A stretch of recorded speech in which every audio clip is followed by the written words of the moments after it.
কেন আল্লাহকে ছেড়ে দিলেন? কেন আল্লাহকে ছেড়ে দিলেন? কেন আল্লাহকে ছেড়ে দিলেন? মা গাররাকা বিরাব্বিকাল কারীম। আল্লাহ বলছেন, হে মানুষ, আমার মতো দয়ালু মেহেরবান, আমার মতো দয়ালু মাওলা, আমার থেকে কে তোমারে সরিয়ে দিল, ধোকা দিল? মা গাররাক, কে তোমাকে কি তোমাকে ধোকায় ফেলে দিল? বলো বান্দা। অতএব প্রিয় বন্ধু, প্রিয় বাপ, আমাদের জিন্দিগি আখেরাত, আমাদের জিন্দিগি আখেরাত, আমাদের জীবন আখেরাত। আমাদেরকে আল্লাহ বানাইছেন আখেরাতের জন্য, আমাদেরকে বানিয়েছেনই আখেরাতের জন্য। দুনিয়া দিবে না আল্লাহ আমাদেরকে, পুরা দুনিয়া মিলবে না। আপনারা বলেন, যার 3 ফুট বিদেশ, তার অভাব মিটছে তো? কথা বলেন না কেন? তার আর আপাতত কোনো অভাব নাই তো? ওনার আর কোনো চাহিদা নাই তো? তাহলে মিটলো কই? মিটলো কই? যার 10টা গার্মেন্টস মেল ফ্যাক্টরির মালিক, তার আর কোনো অভাব নাই তো? আমি তো এরকম শত শত হাজার কোটি টাকার মালিক চিনি, যেগুলো আমার মুসল্লি। আমি তো ঢাকা জুমা পড়াই। কোটি কোটি টাকার মালিকের রাত গভীরের বেদনা আর যন্ত্রণা, একাকিত্বের যন্ত্রণা আমরা তো জানি। আমগো কাছে তো দোয়া চায়, বলে হাজার কোটি টাকার মালিকের কষ্টের কাহিনী শুনলে নিজের কাছে মনে চায় যে বেড়া লেগে কত কান্দি।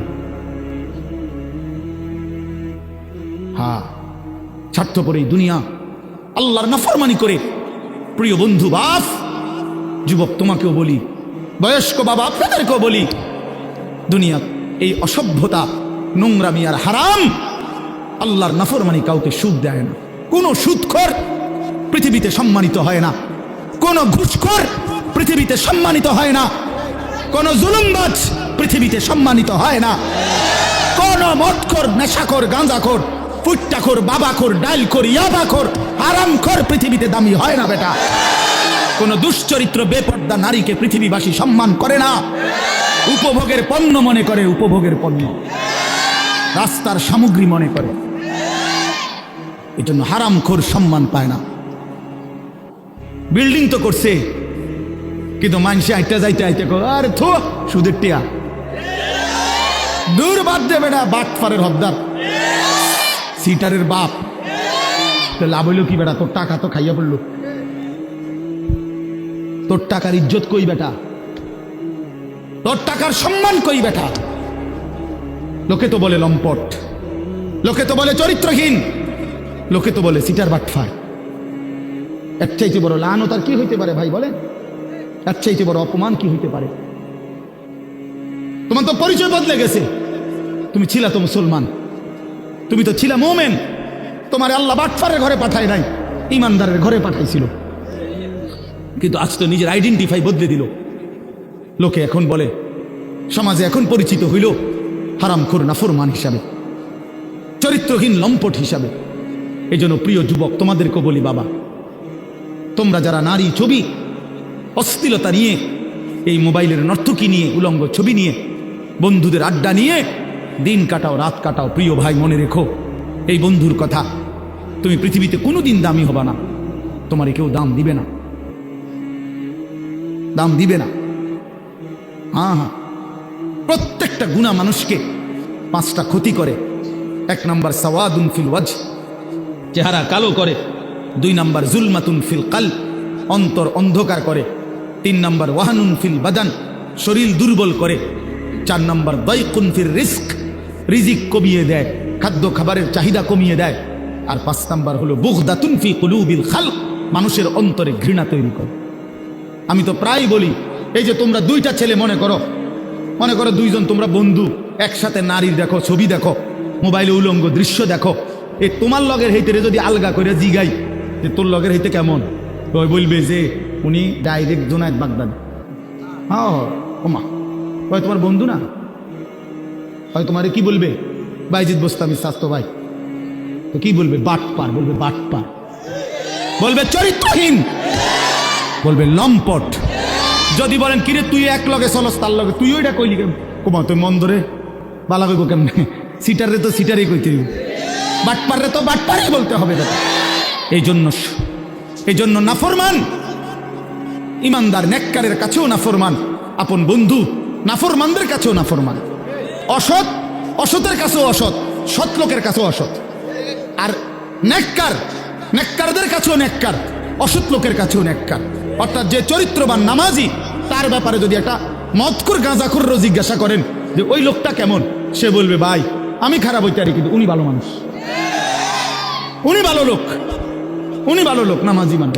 তাইলে নেককার সৎ মানুষ, সৎ মানুষদের কাছেও সৎ, আবার অসৎ মানুষের কাছেও কি, আর অসৎ সৎ মানুষের কাছে অসৎ, অসতের কাছেও অসৎ। অসৎ এক লগে যে দুই বেটি বেপর্দা বাজারে আর মার্কেটে যায়, এ বুড়ির একজন রে আলগা করে দিই গেলে আমি হে বুড়ি কেরুম, হ্যাঁ বেদ্য পুরা গেরা মারে। যদি বলেন আহা চাচি বোন, আমনে তো কমপক্ষে বুড়িরে বলা দরকার, উনি আবে অবশ্রী। হে বুড়ি বলবো আয় বেড়ি গেরাম গেরাম আরে মার্কেটে মার্কেটে করে আমার পাগলে পাইছে, আমি এরকম ফালতু মহিলারে বুঝি কমুর আবে অবশ্রী বেড়া। তাইলে নাফরমান সম্মানিত হয় না, নাফরমান সম্মানিত হয় না, ঘৃণিত হয়, ঘৃণিত হয়। প্রিয় বন্ধু, এই জন্য নষ্ট হয়েও না, চরিত্রহীন হয়েও না, আখলাক বরবাদ করো না ভাই। বাবাদেরকে বলি, স্ত্রী সন্তান ছেলে মেয়ের ইমান আমল আখলাকের দিকে নজর দেন। বাড়ি দেখাইয়েন না, বিল্ডিং দেখাইয়েন না, ভবন দালান এডি কইয়েন না, হুদ্দা এইসব ফালতু জিনিস বলে লাভ নেই। সোফা খাট পালং ফার্নিচার এগুলো দেখাইয়েন না। 60 বছর পরে হেবড়া এডি দেখায়। আল্লাহ রহমতে হুজুর 4 রুমের একটা বিল্ডিং করছি, রাস্তার লগে দূর জায়গা লইছি, হ্যাঁ সোফা বানাইছি, খাট বানাইছি, আলমারি বানাইছি, ফ্রিজ কিনছি, এডি কিনতেন কন? এগুলো কোনো বিষয় হইল নি বেটা? এই গাড়ি বাড়ি আমাদের বাংলাদেশের এই সমস্ত 4 তালা 6 তালা ইউরোপ আমেরিকার মধ্যে এগুলো মূর্খের গরো না, এটি গরু গরো কনে না বেটা তোমার। এগুলো আমগো এইসব প্রাইভেট কার ইউরোপ আমেরিকাতে এগুলোতে ছাগল টানে। আপনি জিজ্ঞাসা করেন কি? হ্যাঁ হ্যাঁ, যে কারো পরিচিতি, কারো জনপ্রিয়তা, এটা তেমন কিছুই না, এটা কোনো বিষয়ই না, আসলেই কোনো বিষয় না। এটা 10 জনের সামনে আল্লাহর কথা বললে আর 10,000-এর সামনে বললে এখানে সফলতা ব্যর্থতার কিছু নেই। যে 10 জনের কাছে বলছে দেখে উনি ব্যর্থ, আর 10,000-এর কাছে বলাতে উনি সফল না, এমন কিছু কোরআন সুন্নাহর মধ্যে নাই। বরঞ্চ আল্লাহ পাক গ্রহণ করলেন কিনা, আখিরাতে আল্লাহর কাছে গ্রহণযোগ্য হলো কিনা, কবুল করলেন কিনা, এটা হলো দেখার বিষয়। এটা দেখার বিষয়। উপস্থিত তো হয়েছে 10 লাখ, কিন্তু মনে করেন আল্লাহ তাআলা গ্রহণ করলেন না, তো কোনোই মূল্য হলো না। আবার উপস্থিত হয়েছে 10 জন, আল্লাহ তাআলা এই 10 জনকেই পছন্দ করলেন, এই বান্দার কথাটাকেই মহব্বত করলেন, কবুল করলেন, তো সে অনেক দাম, সে অনেক দাম। এই জন্য প্রিয় ভাই, জনপ্রিয়তা কোনো বিষয় না, সুনাম সুখ্যাতি কোনো বিষয় নয়, বিষয় হলো আল্লাহর কাছে গ্রহণযোগ্য হওয়া, আল্লাহ তাআলার কাছে কবুল হওয়া। কোরআন শরীফে আছে ইব্রাহিম আলাইহিস সালাম ওনার ছেলে ইসমাইল আলাইহিস সালামকে সাথে নিয়ে এই বাবা এবং ছেলে আল্লাহর ঘর কাবা, সর্বশ্রেষ্ঠ দামি খেদমত আল্লাহর ঘর কাবা, আল্লাহ পাকের হুকুমে পুনর্নির্মাণ করছেন, পুনরায় তৈরি করছেন। এত বড় খেদমত করার পরেও কোরআন শরীফে স্পষ্ট আছে ইব্রাহিম আলাইহিস সালাম আল্লাহ পাকের কাছে দোয়া করছেন। দোয়ার মধ্যে প্রথম বলছেন রব্বানা তাকাব্বাল মিন্না ইন্নাকা আনতাস সামিউল আলিম, আয় আল্লাহ আপনি তাকাব্বাল মিন্না, আমাদের এই খেদমত আপনি কবুল করে নেন। তাহলে কাজটা করছেন নবী, আদেশ করেছেন সরাসরি মহান আল্লাহ, দেখাইয়া দিছেন সামনাসামনি থাইকা জিবরাইল আলাইহিস সালাম। তাইলে যেখানে আল্লাহ তাআলা বললেন, জিবরাইল দেখাইয়া দিল সামনে থাইকা, ইব্রাহিমের মতো নবী যে কাজটা করল, এরপরেও এত দামি বিষয়, এরপরও ইব্রাহিম আলাইহিস সালাম আল্লাহ পাকের কাছে বিনয়ের সাথে বলছেন আল্লাহ আপনি কবুল করে নেন। তাহলে আল্লাহ কবুল করা এটা হলো মূল বিষয়। মূল বিষয় কি বলেন? আল্লাহ কবুল করা, আল্লাহ পাক গ্রহণ করা, এটাই মূল বিষয়। এই জন্য দোস্ত আমার, বন্ধু আমার, প্রিয় ছেলেরা আমার, সবার কাছে অনুরোধ, বাপ নিজের পরিবর্তন দরকার। আমারে মনে করো 10,000 মানুষ চিনে, কিংবা 10 লাখ মানুষ এখন চিনে, তোমার লাভ কি? আমার জানার বিষয় হলো এটা। সবাই চিনে মনে করো, একবারে 1 কোটি মানুষ চিনে, তো কি হয়েছে এতে তোমার কি? নওজোয়ান ভাই বলো, এতে তোমার কি? তোমার ফায়দাটা কি? তাহলে কাজে এখানে এটা কোনো বিষয় না। জনপ্রিয়তা, এতে চেনে হেতে চেনে, এটা কিছুই। আমি নিজের জন্য কিছু নিলাম কিনা, আমার জন্য কোনো কিছু গ্রহণ করলাম কিনা, এটা হলো দেখার বিষয়, এটা দেখার বিষয়।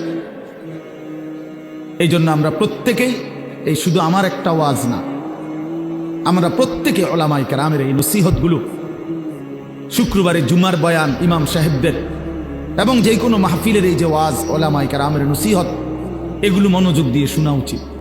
আল্লাহর কোরআনের প্রতি আন্তরিক হওয়া উচিত, ইসলামের প্রতি আন্তরিক হওয়া উচিত।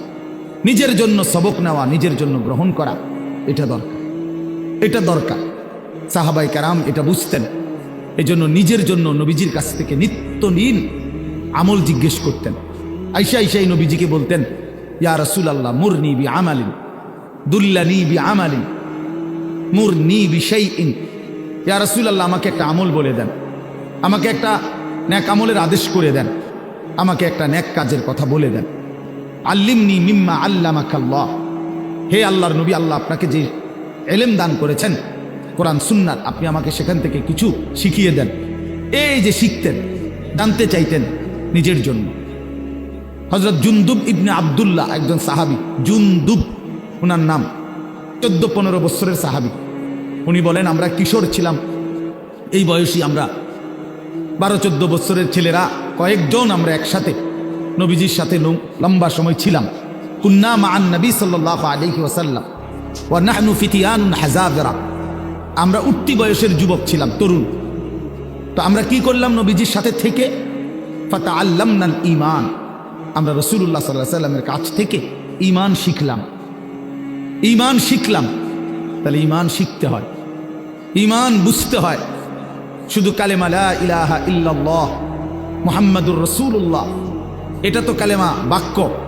যে এটা আমার কাছে কি চায়, এই কথা আমার কাছে কি দাবি করে, লা ইলাহা ইল্লাল্লাহ বলতে আমাকে কি বলতে চাচ্ছে, মুহাম্মাদুর রাসূলুল্লাহ বলতে আমার কাছে কি বলতে চাচ্ছে, এটা বোঝা উচিত। এটা শিখার বিষয়, জানার বিষয়। ঈমানের জন্য ক্ষতিকারক কুফর, শিরিক, নিফাক, 3 জিনিস ঈমানকে ক্ষতি করে। 1 হলো কুফর, কুফুরি। 2 হলো শিরিক। 3 নাম্বার হলো নিফাক, মুনাফিকি। তো এই 3 জিনিস কি কি করলে কুফর হয়, কি করলে শিরিক হয়, কি করলে নিফাক মুনাফিকি হয়, এটা জানা ঈমানের জন্যই জরুরি, যেন আমি সেই ভুল না করি। আমার দ্বারা যেন শিরিক না হয়, কুফর না হয়, নিফাক না হয়। তাহলে এটা শিখার বিষয়। এটা রাসূলুল্লাহ সাল্লাল্লাহু আলাইহি ওয়াসাল্লামের কাছে থেকে সাহাবায়ে কেরাম শিখতেন। হযরত আব্দুল্লাহ ইবনে ওমর বলেন, কুন্না নাতাআল্লামুত তাওহীদ, আমরা নবী সাল্লাল্লাহু আলাইহি ওয়াসাল্লামের কাছে তাওহীদ শিখতাম, কালেমা লা ইলাহা ইল্লাল্লাহ। তাহলে শুধু এই একটা বাক্য মুখস্থ করা এটা না। ওনারা তো আহলে লিসান, ওনারা তো মাতৃভাষাই আরবি, ওনারা এটা মুখস্থ করবে, এটা একবার শুনলেই তো ওনারা বলতে পারবে, কারণ ওনাদের ভাষাটাই তো কি আরবি। তো তাইলে এতদিন থাইকা কি শিখলেন? আল্লাহর নবীর কাছে ঈমান শিখলেন। তো সাহাবী বলেন, সুম্মা তাআল্লামনাল কোরআন, প্রথমে আমরা নবীজির কাছে ঈমান শিখলাম, অতঃপর আমরা কোরআন শিখলাম। অক্ষর অক্ষর, শব্দ শব্দ, আয়াত আয়াত নবীজির কাছে আমরা শিখলাম। ফাজদাদনা বিহি ঈমানান। আর এই কোরআন যখন শিখতে লাগলাম, তো প্রতিটা আয়াত, প্রতিটা বাক্য কোরআনের আমাদের ঈমান আগের চাইতে বাড়াইতে থাকলো।